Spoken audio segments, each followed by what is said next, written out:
Прво, ја би сакал да и честитам на Александра.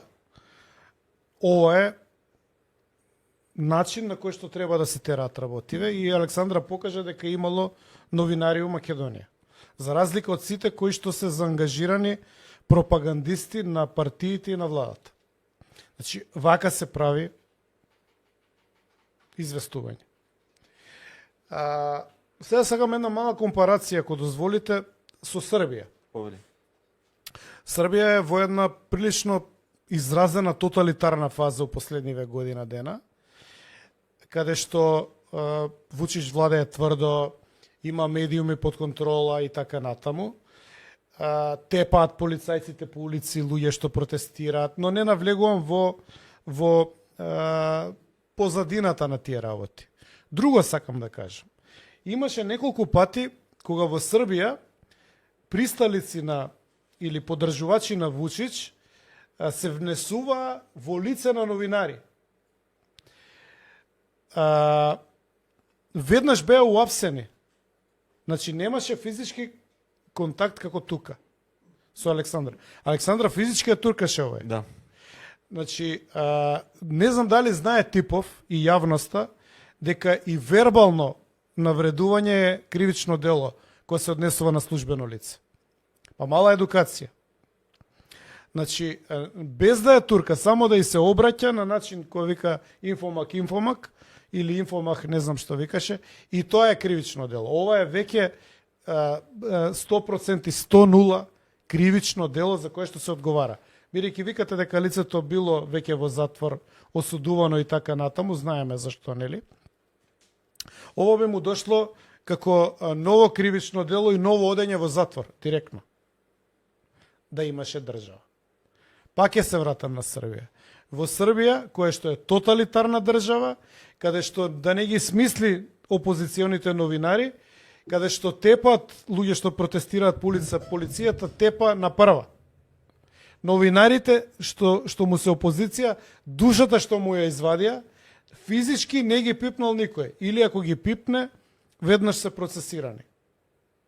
Значи, треба да се примени законот во Македонија, кој што е донесен и усогласени со европското законодавство и треба да вие може да не сакате да реагирате, може не знам, ајде окей, не знал Типов што прави, ја мислам дека треба по службена должност, бидејќи е службено лице, да реагира обвинителството и да отворат случај против Типот.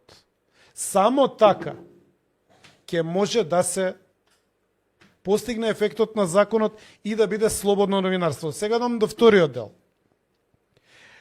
Они си свикале некој настан и си се собрале со државни коли у време кога ние го плаќаме за да работи за државата, он си отишол на партиски настан.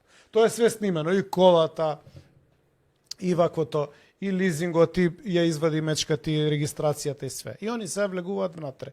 Очигледно е дека министерот не е ни едуциран, или се прави дека не е едуциран, дека прави недозволива акција или кривично дело во време кога треба да е на работа и не сме да се меша у кампањата. Доказ за тоа е, ако сакаш пушти ги кога седат на маса скринчето, доказ за тоа е, они не ни знаеа дека ги снимате, дека се слуша што зборат.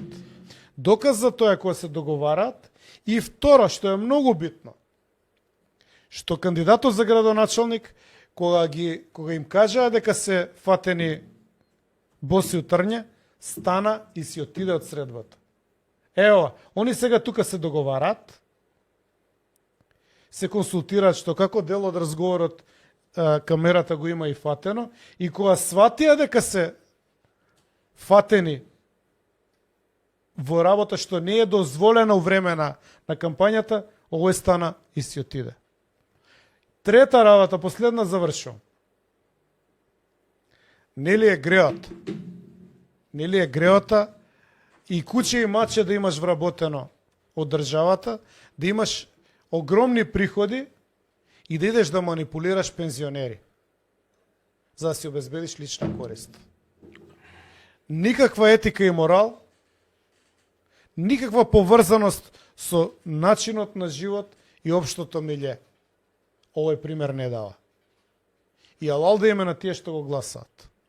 И че завршувам, кај е сега тој коментарот што викаше таа пак ли работите за ВМРО? Ајде нек се јави. Мила, јави се Мила, дали работиме? Кој не плаќа сега? Никој не плаќа, гледајте сами. Отворете очи, Само видете. објективна вистина. Сега друго нешто